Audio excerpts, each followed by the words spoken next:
দ্বাদশ শ্রেণী তথা উচ্চ মাধ্যমিক শিক্ষার্থীরা দেখো তোমাদের কিন্তু 21 তারিখ থেকে অর্থাৎ 21শে সেপ্টেম্বর থেকে তোমাদের শুরু হচ্ছে উচ্চ মাধ্যমিকের থার্ড সেমিস্টার পরীক্ষা। তো এই ভূগোলে তোমাদের যাদের ভূগোল সাবজেক্ট রয়েছে অবশ্যই এমসিকিউ উত্তরগুলো তোমরা একবার দেখে নাও। তোমাদের কিন্তু এটি রয়েছে পার্ট বি। এই পার্ট বি বির মধ্যে রয়েছে হিউম্যান জিওগ্রাফি অর্থাৎ মানব ভূগোল। এই মানব ভূগোলের মধ্যে রয়েছে ইউনিট 2। দেখো এই ইউনিট 2 এর মধ্যে দেখো রয়েছে তোমাদের বসতি সেটেলমেন্ট। তো দেখে নিচ্ছি আমি ভূগোলের দেখো রয়েছে এমসিকিউ থার্ড সেমিস্টারের জন্য সাজেশন উত্তর পার্ট বি। তো দেখে নিচ্ছি আমি তোমাদের রয়েছে এখান থেকে দেখো এখানে যা রয়েছে তোমাদের বসতি থেকে যাবতীয় কোশ্চেন যেই কয়টি দিয়েছি অল্প কয়েকটি কোশ্চেন দিয়েছি। আশা করি এই কয়েকটি কোশ্চেন পড়লে তোমরা কমন পেয়ে যাবে। তাহলে চলো আমরা দেখে নিচ্ছি প্রথম কোশ্চেন। প্রথম কোশ্চেন রয়েছে দেখো ভারতের কোন ধরনের গ্রামীণ বসতি সব থেকে বেশি দেখা যায়। দেখো বসতি কিন্তু বিভিন্ন টাইপের হয়, বিশেষ করে তিন ধরনের: রৈখিক জনবসতি বা দণ্ডাকৃতির জনবসতি, অন্যদিকে রয়েছে বিক্ষিপ্ত বা বিচ্ছিন্ন জনবসতি, আরেকটি রয়েছে গোষ্ঠীবদ্ধ বা পিণ্ডাকৃতি জনবসতি। দেখো ভারতের ক্ষেত্রে কোন ধরনের গ্রামীণ বসতি সব থেকে বেশি দেখা যায়? উত্তর কিন্তু হবে দেখো গোষ্ঠীবদ্ধ বা সংঘবদ্ধ। ঠিক আছে, গোষ্ঠীবদ্ধ বা সংঘবদ্ধ বা ক্লাস্টার। ঠিক আছে, অর্থাৎ B is the correct answer. তো এই ধরনের জনবসতি কিন্তু দেখো উর্বর মৃত্তিকাকে কেন্দ্র করে কিংবা গাঙ্গেয় সমভূমি অঞ্চলে, উত্তরপ্রদেশ, ঠিক আছে, পশ্চিমবঙ্গ, তো এই সমস্ত বিভিন্ন ভারতবর্ষের বিভিন্ন রাজ্যে কিন্তু এই গোষ্ঠীবদ্ধ জনবসতি গড়ে ওঠে। ওকে, এরপরে রয়েছে দেখো তোমাদের সেকেন্ড কোয়েশ্চেন রয়েছে নদী, খাল এবং রাস্তার ধারে কোন ধরনের জনবসতি গড়ে ওঠে, অথবা রেলপথের। দেখো রেলপথের দুধারে কোন ধরনের জনবসতি গড়ে ওঠে?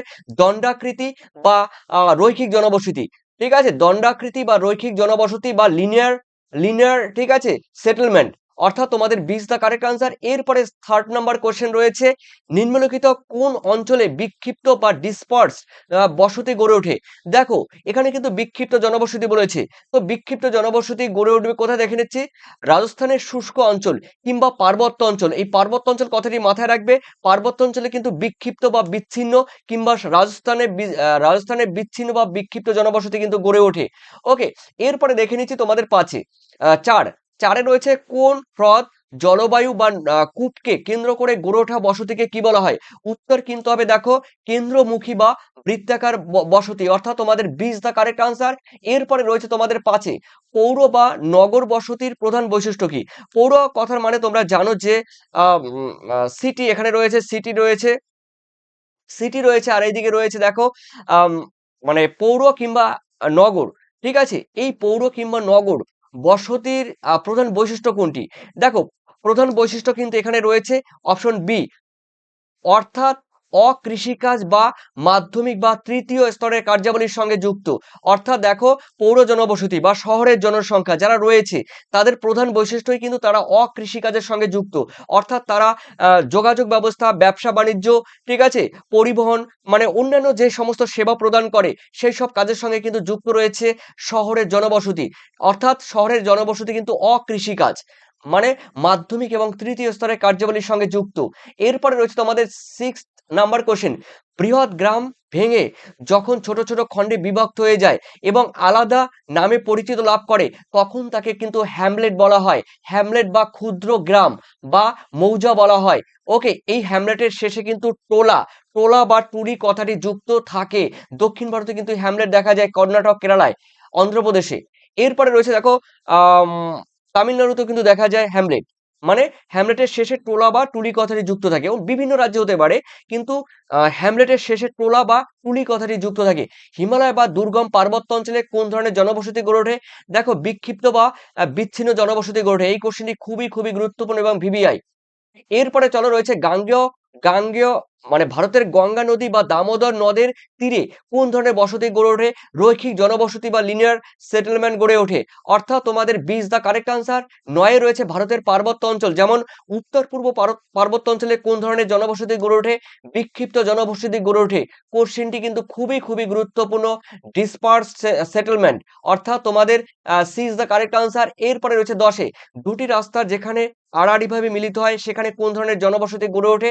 দেখো সেখানে কিন্তু তারকাকার, ঠিক আছে, তারকাকার বা আহ ক্রুসিফর্ম সেটেলমেন্ট, ক্রুসাকার, ঠিক আছে, ক্রুসুকার বা তারকাকার বসতি গড়ে ওঠে। এরপরে রয়েছে দেখো তোমাদের 11, রাজস্থানের জলের উৎস বা কোনো মন্দিরকে কেন্দ্র করে কোন ধরনের বসতি গড়ে ওঠে? বৃত্তাকার। দেখো বৃত্তাকার বা কেন্দ্রমুখী জনবসতি গড়ে ওঠে। অর্থাৎ তোমাদের কিন্তু D is the correct answer. এরপরে রয়েছে দেখো তোমাদের 12তে রয়েছে নদী উপত্যকা বা সমভূমি অঞ্চলে সাধারণত কোন ধরনের গ্রামীণ বসতি গড়ে ওঠে? দেখো গোষ্ঠীবদ্ধ বা সংঘবদ্ধ জনবসতি গড়ে ওঠে। উর্বর মৃত্তিকাকে কেন্দ্র করে দেখো খনিজ সম্পদকে কেন্দ্র করে কিন্তু গোষ্ঠীবদ্ধ জনবসতি গড়ে ওঠে। 13তে বলা হয়েছে কাজের ধরন বা ফাংশন অনুসারে দেখো পৌর বসতিকে প্রধান কয় ভাগে ভাগ করা যায়? 7 ভাগে ভাগ করা যায়। অর্থাৎ তোমাদের D is the correct answer.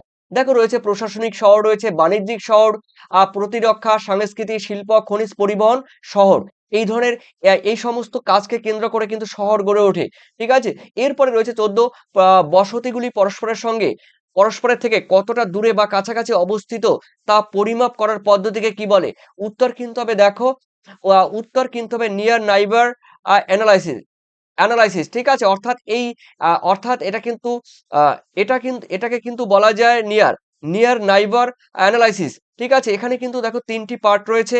0 থেকে রয়েছে 1, হ্যাঁ, সরি, 1 রয়েছে, 1 থেকে রয়েছে 2.5, 2.15 এটা থাকলে কিন্তু রয়েছে দেখো, এই ধরনের জনবসতি থাকলে কিন্তু রয়েছে ক্লাস্টার। ঠিক আছে? ক্লাস্টার। আর এই ধরনের মাঝারি রয়েছে, এটা কিন্তু রয়েছে বিক্ষিপ্ত জনবসতি। ঠিক আছে? তো এরকম কিন্তু রয়েছে তোমাদের অ্যানালাইসিসের ক্ষেত্রে।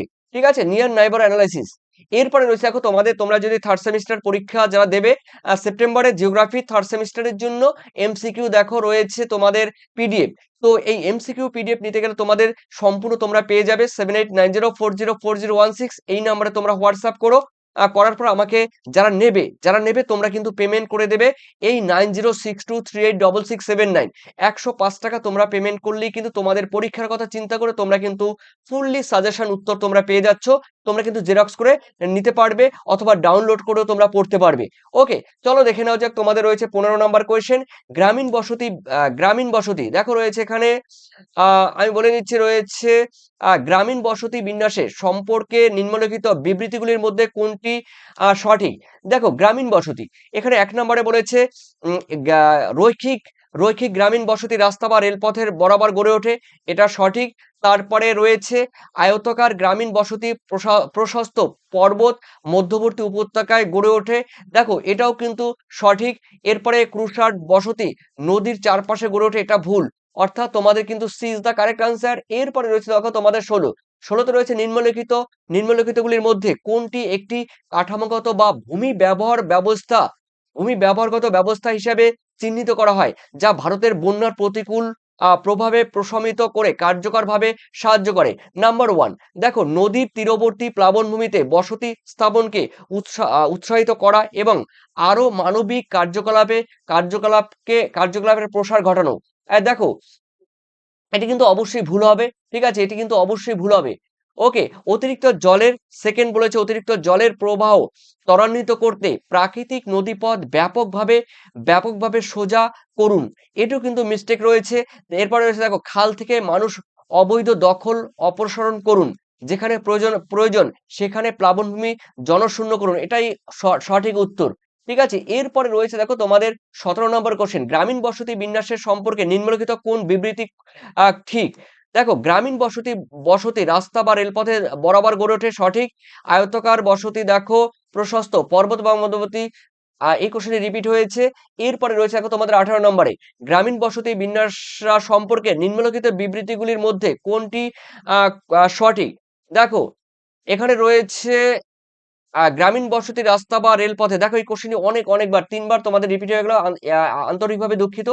তো এই যে এই কয়েকটি কোশ্চেনই তোমাদের দিয়েছি তার মধ্যে তোমাদের থাকবে, দেখো আমি বলে দিচ্ছি, নাম্বার 1 থাকবে তোমাদের বিক্ষিপ্ত। দেখো বিক্ষিপ্ত বিক্ষিপ্ত জনবসতি, এই বিক্ষিপ্ত জনবসতি কিন্তু পার্বত্য অঞ্চলে, দেখো পার্বত্য অঞ্চলে রয়েছে 2 থেকে 4-5টি ঘর নিয়ে গড়ে ওঠে, এখানে কয়েকটি ঘর নিয়ে গড়ে ওঠে। ঠিক আছে? এখানে পাহাড়ের ঢালে এখানে 2-1টি ঘর নিয়ে গড়ে ওঠে। অর্থাৎ পার্বত্য অঞ্চলে বিচ্ছিন্ন বা বিক্ষিপ্ত জনবসতি গড়ে ওঠে। আর মরু অঞ্চলে কিন্তু ঠিক সেইভাবে বিচ্ছিন্ন বা বিক্ষিপ্ত জনবসতি গড়ে ওঠে। কিন্তু সমতল ভূমিতে দেখো একদম পিণ্ডাকৃতি পিণ্ডাকৃতি বা গুচ্ছাকার বা বলতে পারো ক্লাস্টার, ঠিক আছে, ক্লাস্টার জনবসতি গড়ে ওঠে। আর আর কোনো রেলপথ, দেখো কোনো রেলপথের দুপাশে, তারপরে নদীর দুপাশে, তারপরে কোনো সড়ক পথের দুপাশে কিন্তু কি হয় বলতো, রৈখিক জনবসতি গড়ে ওঠে। যারা তোমরা পিডিএফ নেবে অবশ্যই অবশ্যই এই নাম্বারে তোমরা যোগাযোগ করবে, আর এই নাম্বারে তোমরা পেমেন্ট করবে। মাত্র 105 টাকা পেমেন্ট করলেই তোমরা পিডিএফ পেয়ে যাবে সম্পূর্ণ। আর সেই সঙ্গে আরেকটা কথা বলে দিচ্ছি, দেখো তোমরা তোমাদের পরীক্ষার কথা চিন্তা করে কিন্তু এই পিডিএফ তৈরি করা হয়েছে, সম্পূর্ণ পেয়ে যাচ্ছ সাজেশন উত্তর। আর পরীক্ষার আগে ঠিক তোমাদের 10 দিন আগে তোমরা পাচ্ছ কি, তোমরা পাচ্ছ মডেল কোশ্চেন পেপার এবং প্র্যাকটিস সেট, ঠিক আছে। তো অবশ্যই অবশ্যই এই কয়েকটি কোশ্চেন পড়লে তোমরা পেয়ে যাবে। তবে বিক্ষিপ্ত জনবসতি পেয়ে গেলে, অন্যদিকে কিন্তু রৈখিক জনবসতি বললাম নদীর দুপাশে, রেল লাইনের দুপাশে। অন্যদিকে তোমাদের দীঘা, দেখো দীঘার উপকূলবর্তী অঞ্চলে সমুদ্রে যারা মাছ ধরতে যায় সেই মৎস্যজীবীরা কি করে বলতো, সমুদ্রের কাছাকাছি যে বাঁধ থাকে, সেই ঠিক আছে, সেই বাঁধের দুপাশে কিন্তু তারা বসতি গড়ে ওঠে। তার মানে সেখানে কিন্তু রৈখিক জনবসতি দেখা যায়। তো এই বিক্ষিপ্ত বা রৈখিক জনবসতি খুবই খুবই গুরুত্বপূর্ণ। তো অবশ্যই অবশ্যই এখান থেকে যে কয়েকটি কোশ্চেন দিয়েছি 15টি, এর মধ্যে থেকে আশা করি তোমরা কমন পেয়ে যাবে। আর তোমাদের মূল্যবান কমেন্ট অবশ্যই আমাকে কমেন্ট সেকশনে কমেন্ট করে জানিও। ধন্যবাদ ধন্যবাদ তোমাদের সবাইকে। Thank you.